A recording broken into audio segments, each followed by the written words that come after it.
മലപ്പുറം ജില്ല വിഭജിക്കണമെന്ന യൂത്ത് ലീഗിന്റെ ആവശ്യത്തിൽ പ്രതികരിച്ച് പി.വി. അൻവർ. മലപ്പുറം, തിരുവനന്തപുരം, എറണാകുളം, കോഴിക്കോട് ജില്ലകൾ വിഭജിക്കണമെന്നത് കേരളത്തിന്റെ അടിയന്തര ആവശ്യമെന്ന് പി.വി. അൻവർ. ജനസംഖ്യാടിസ്ഥാനത്തിൽ ജില്ലകൾ വിഭജിക്കണം എന്നാണ് പി.വി. അൻവറിന്റെ ആവശ്യം. ഈ ജനസംഖ്യാനുപാതികമായിട്ട് കോഴിക്കോട് ജില്ലയൊക്കെ ഒരുപാട് ജനങ്ങൾ 50 ലക്ഷത്തിലധികം, പലപ്പത്ത് 60 ലക്ഷമാണ്. അപ്പോൾ 5 ലക്ഷം, 6 ലക്ഷം, 7 ലക്ഷമൊക്കെയാണ് ഇന്ത്യയിലെ ജില്ലകളുടെ ആവറേജ് പോപ്പുലേഷൻ എടുത്ത് നമ്മൾ പരിശോധിച്ച് നോക്കിയാൽ. അത്രയൊന്നും പോയില്ലെങ്കിൽ ഒരു ജില്ലയെ വിഭജിക്കണമെങ്കിൽ ഈ റവന്യൂ ഡിസ്ട്രിക്റ്റും ഭരണങ്ങളും കൃത്യമായി നമുക്ക് നടത്താൻ സാധിക്കൂ. രണ്ടാമത്തെ കാര്യം, കേന്ദ്രത്തിൻ്റെ എല്ലാ ഫണ്ടുകളും ജില്ലാടിസ്ഥാനത്തിലാണ് കിട്ടുന്നത്. അതുകൊണ്ട് വലിയ സംഖ്യ, കോടാനുകോടി രൂപ ഓരോ വർഷവും സംസ്ഥാനത്തിന് ജില്ലകളുടെ എണ്ണ പരിമിതി കൊണ്ട് നഷ്ടപ്പെട്ടു പോകുന്നുണ്ട്. അത് സ്വാഭാവികമായും പരിഗണിക്കണം.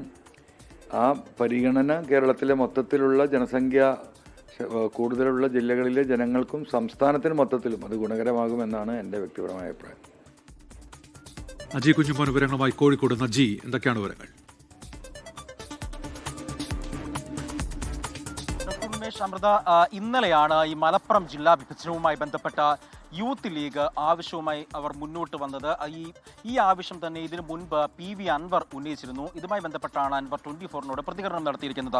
അൻവർ പ്രധാനമായും അതിൽ പറയുന്നത് ജനസംഖ്യ ആനുപാതികമായിട്ട് ഈ ജില്ലകളുടെ വിഭജനം ആവശ്യമാണ്. അതിൽ മലപ്പുറം, തിരുവനന്തപുരം, എറണാകുളം, കോഴിക്കോട് ജില്ലകൾ വിഭജിക്കേണ്ടത് അത് കാലഘട്ടത്തിന്റെ ആവശ്യമാണ് എന്നും ഈ കേന്ദ്ര ഫണ്ടുകളടക്കം ജില്ലകൾ വിഭജിച്ചു കഴിയുമ്പോൾ അത് നൽകുന്നതിലൊക്കെ തന്നെ ചില നടപടിക്രമങ്ങളൊക്കെ ഉണ്ട്. അതുകൊണ്ട് തന്നെ ജനസംഖ്യ ആനുപാതികമായി ജില്ലകൾ വിഭജിക്കേണ്ടത് അടിയന്തര ആവശ്യമാണ് എന്നാണ് പി.വി. അൻവർ പറയുന്നത്.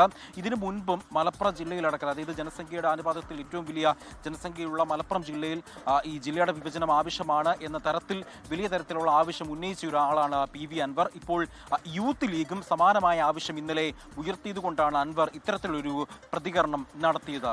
അജി കുഞ്ഞുമോനാണ് കോഴിക്കോട് നിന്ന് വിവരങ്ങൾ നൽകിയത്.